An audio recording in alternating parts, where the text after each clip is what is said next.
I know you can't tell us about the intricacies of whether or not we actually get a deal out of US TikTok, but have you been thinking through that particular deal? Is the deal outlook for tech a strong one? Yeah, Caroline, thank you for having me. Appreciate it. The outlook is actually very strong, and we feel generally pretty bullish. I think you're talking about TikTok today, and it's capturing a lot of the imagination.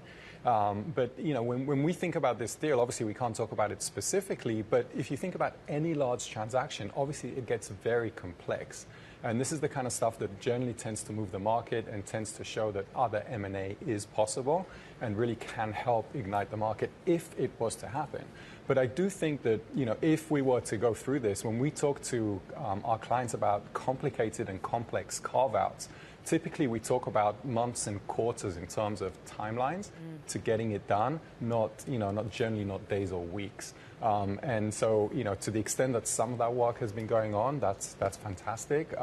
Depends on who the buyer is in terms of what the stack actually looks like and how capable they are to receive it. All of that, will drive the timeline here, no matter what happens. And obviously, you need willing buyers and sellers.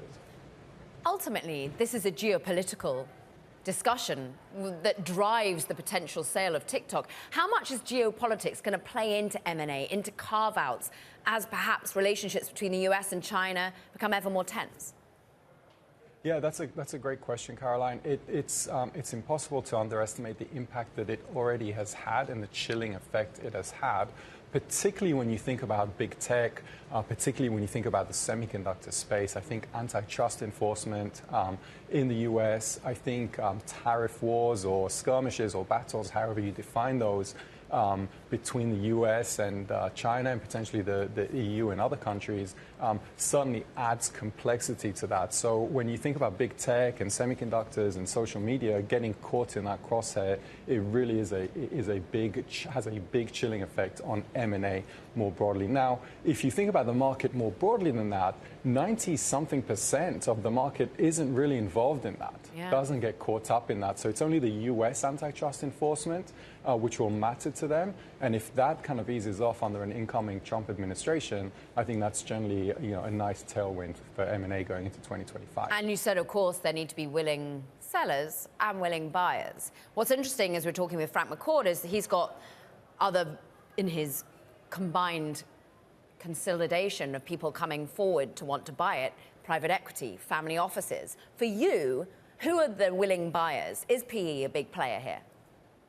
Yeah, PE, when thinking more broadly about the market, PE definitely has a role to play. I think whether it's in this deal and more broadly, they're experts at getting deals done. They've seen all the most difficult deals. They've seen the easy deals. They've seen it all.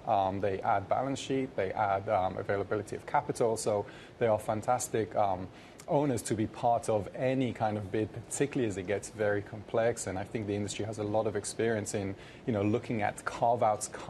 This would be effectively a carve-out. And so looking at big carve-outs coming out of large enterprises, I think private equity has a very large role to play in that, whether it's this deal specifically or more broadly. I think in general, PE is very interested in items that get carved out of larger tech enterprises. Generally, their view is that these have been unloved a little bit. They're potentially undermanaged. This isn't obviously the TikTok example we're talking about here, but this is more broadly. And they do see it as an opportunity to create value and drive shareholder return.